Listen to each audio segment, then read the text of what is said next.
dari Prodi PG PAUD penyuluhan kepada ibu tentang pengembangan karir pendidikan usia anak. Untuk pertanyaan pertama, saya ingin bertanya latar belakang ibu sebelum menjadi pendidik di TK ini kan.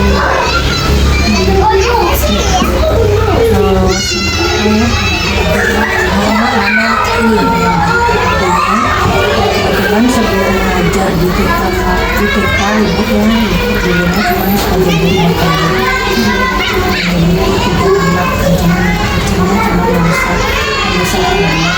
Kalau latar belakang lagi pendidikannya, ibu sempat mengikuti pendidikan S1, tapi bukan di PAUD, tapi S1-nya di UIN jurusan dakwah. Untuk pertanyaan selanjutnya, apa saja pelatihan atau workshop yang pernah ibu ikuti?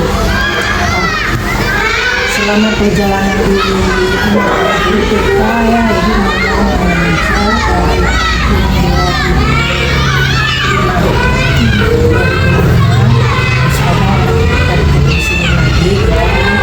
ibu bukan sebagai seorang PNS.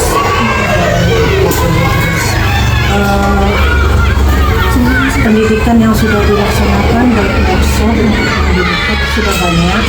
Maaf bisa dibacakan satu-satu karena sesuai dengan perjalanan aja gitu. Memang setiap tahunnya pasti ada, baik yang dilaksanakan oleh Dinas Pendidikan Kota maupun yang dilaksanakan oleh PDP dari Provinsi Sumbar.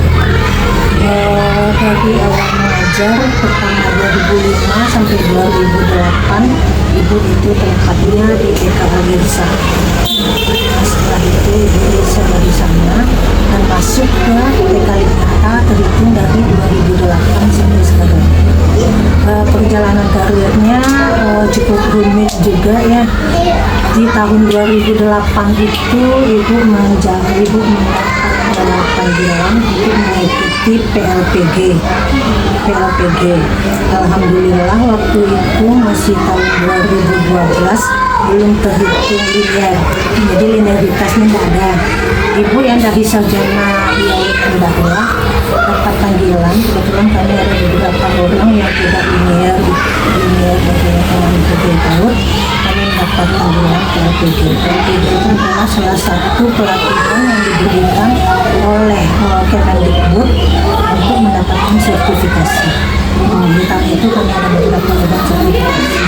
Dari TK Lingkata, 2 orang yang sarjana IAIN waktu itu Bu Yura juga dapat panggilan. Alhamdulillah terhitung mulai 2012 ibu sudah sertifikasi sampai sekarang. Alhamdulillah lancar. Di tahun 2013 itu tidak ada lagi bagi mereka yang tidak S1 PAUD, tidak bisa lagi ikut sertifikasi.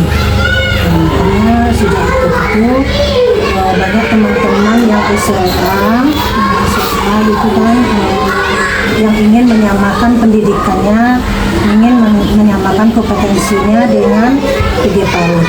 Pemerintah kota waktu itu mengadakan semacam Bimtek juga ya, pelatihan itu. Kebetulan ibu untuk TOT-nya ke Padang, datangnya orang kami TOT di Padang. Hasil dari TOT itu kami ditugaskan untuk membuat Bimtek lagi untuk menyamakan kompetensi dari Dinas Pendidikan. Di sana kita mengatur seluruh guru TK dan PAUD non formal, banyak mereka itu. Misalnya itu ada pendidikan berjenjang yang harus dilaksanakan 3 tingkatan. Alhamdulillah sudah terlaksana. Untuk meningkatkan ini hanya untuk meningkatkan kompetensi aja, tidak mendapatkan ijazah. Di sana.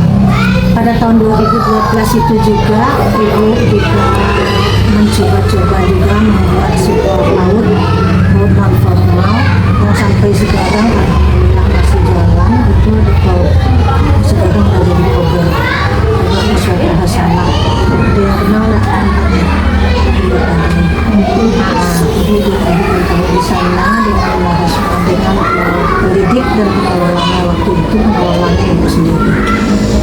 Sesuai dengan perjalanan waktu 2008 ibu di sini, pada tahun 2024 ada program dari Kemendikbud lewat CPKB, ibu coba-coba mendaftar. Sekarang kan lagi galak-galaknya guru penggerak ya. Guru penggerak dan pengajar praktek itu diundang lewat SIM PKB ibu guru masing-masing. Jadi di sana itu ibu coba mendaftar sesuai dengan umur kan, kalau GP itu umurnya di bawah 50 tahun. Jadi ibu tidak bisa masuk ke dalam jalur guru penggerak. Waktu itu ibu masuk dari jalur pengajar prakteknya. Jadi dari pengajar praktek juga ikut tes, lulus, ada simulasinya, diikuti semua langkah-langkahnya, akhirnya lulus dan menjalankan menjadi PP angkatan ke-7 pada tahun 2024 bulan apa nih selesai dari 2023 pelaksanaannya dengan PP angkatan 7 menaungi pengajar praktek angkatan 7. Terima kasih Ibu penjelasannya. Untuk selanjutnya, apa motivasi yang diberikan oleh Ibu Kepala Sekolah terhadap pengembangan karir Ibu? Bagi kepala sekolah ya, mereka sangat support dengan semua kegiatan-kegiatan ini. Kegiatan ini kan bukannya kegiatan dari sekolah. Kegiatan ini adalah kegiatan sebetulnya bagi guru itu, mereka itu harus jeli terhadap informasi yang masuk. Sebagai seorang guru harus jeli dengan informasi yang masuk.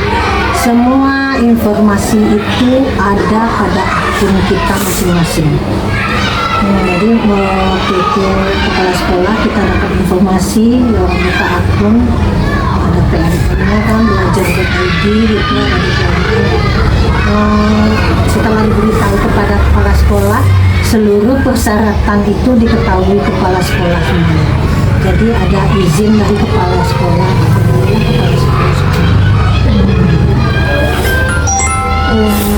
Untuk selanjutnya Bu, dari saya, bagaimana pandangan pemilik yayasan ini terhadap pembinaan karir guru-guru yang di sini? Kalau yayasan sangat-sangat suka gitu. Malahan yayasan itu juga pernah dulu, yayasan ini kan sekolah di bawah PTBK kan, jadi yayasan ini Kris KBH. Kami mengadakan studi banding, kami digabung tuh sama Bukit Asam di Tanjung Enim, dan sekolah diliburkan untuk 10 hari kalau nggak salah ya. Kita dikumpul di Tanjung Enim. Di sana kita didatangkan narasumber dari Bandung. Jadi belum lagi Pemda Kota untuk menerapkan pendidikan itu berbentuk STEM, ada di STEM. Terus Bu, apa pengembangan kurikulum yang digunakan di kota ini dari penerapan kurikulum tersebut, apakah sudah optimal atau belum, dan kendalanya apa saja yang dihadapi dalam pengembangan kurikulum di sini? Pertama awalnya kan kemarin ini kurikulumnya 2013, sekarang sudah kurikulum merdeka. Kalau kurikulum merdeka itu seperti yang dicanangkan oleh Ki Hajar Dewantara itu memang bermain sambil belajar. Kami di sini juga melaksanakan bermain sambil belajar itu, cuman menerapkan kurikulum merdeka itu secara efektif dan sempurna sesuai dengan anjuran itu kan memang kami tidak bisa. Apa sebab tuntutan orang tua berbeda dengan kurikulum yang diterapkan, bukan yang kami terapkan ya, yang diterapkan. Pemerintah kita kan menerapkan kurikulum merdeka, tapi kami berusaha untuk bermain dalam belajar kuliah. Kami belajar itu sesuai dengan minat anak. Yang penting bagi kami adalah tujuannya itu tercapai gitu. Sesuai dengan CP dan AKP itu memang alurnya ke sana. Kita tuh CP-nya apa, tapi metode yang kita memakai itu mereka. Selanjutnya itu seperti yang tadi solusi dari yang diterapkan oleh guru untuk mengatasi permasalahan tersebut bagaimana? Kami kan mempunyai permasalahan, sebetulnya di dalam kami tidak punya permasalahan. Bisa kita laksanakan itu. Nah, tapi kalau misalnya kalau itu minat anak dengan kegiatan, kalau kurikulum merdeka itu kan banyaknya kegiatannya di luar, setelah itu kegiatannya bermain, mempergunakan barang-barang real yang lebih diarahkan kan ke barang bekas. Nah itu bagi mereka kalau ditanya sama anaknya, wali murid tanya apa pembelajarannya, sesuai dengan tuntutan wali murid yang belajar itu menurut mereka itu masih pena, pakai pensil, pakai buku. Tapi kami mengantisipasi semua, insya Allah berjalan lancar. Dalam parenting bersama orang tua, kami juga menggambarkan bentuk pembelajaran kami seperti itu. Kami juga ada outbound, outing, keluar gitu kan, sesuai dengan kami itu sebetulnya menjalankan kurikulum merdekanya sudah selesai gitu. Tapi ya karena tuntutan. Setelah itu kita melihat lagi, memang sekarang kan dah ada kan transisi TK ke SD. Tapi yang kita rasakan kan itu baru tahun ini kan transisi itu kan, yang kita rasakan itu tuntutan SD memang terlalu tinggi. Makanya kami sebagai guru di TK itu memang termotivasi untuk selalu mengajarkan baca tulis, karena itu memang mengajarkan juga walaupun secara metode yang berbeda gitu. Yang penting anak ini lepas dari meta ini harus pintar baca. Karena tuntutan kan. Ya ada lagi ya boleh. Bagaimana ibu menetapkan tujuan karir jangka panjang dan jangka pendek? Tujuan karir. Tujuan karir dalam jangka pendek ya kita melaksanakan sesuai apa yang dibutuhkan pada saat ini. Pada saat ini apa yang dibutuhkan kita laksanakan. Kalau jangka panjang itu program kan bisa direncanakan per bulan atau per tahun gitu.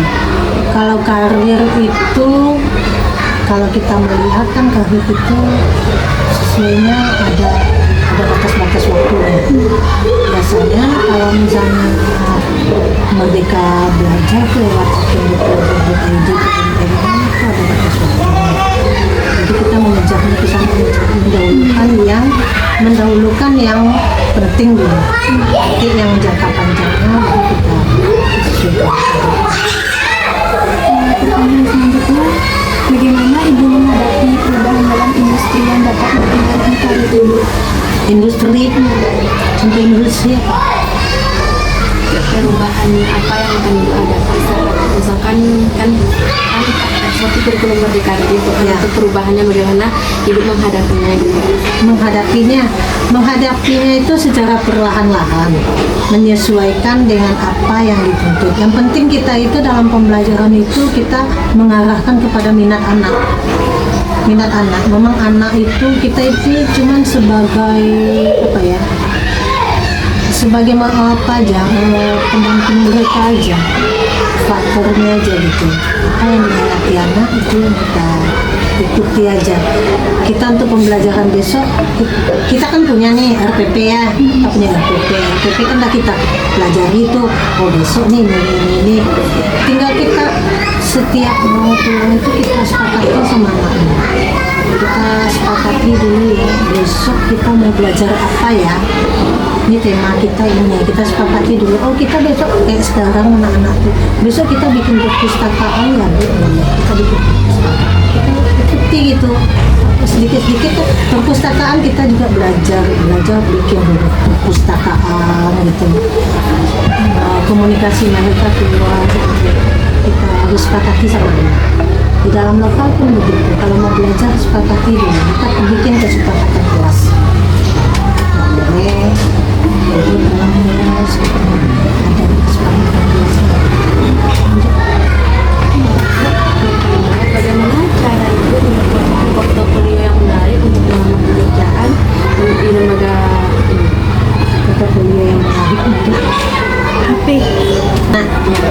artinya untuk menarik minat masyarakat ya, berbentuk brosur.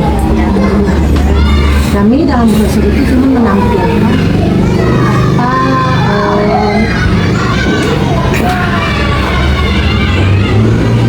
apa namanya tuh, kita itu menampilkan pembelajaran kita, ekstrakurikulernya apa gitu.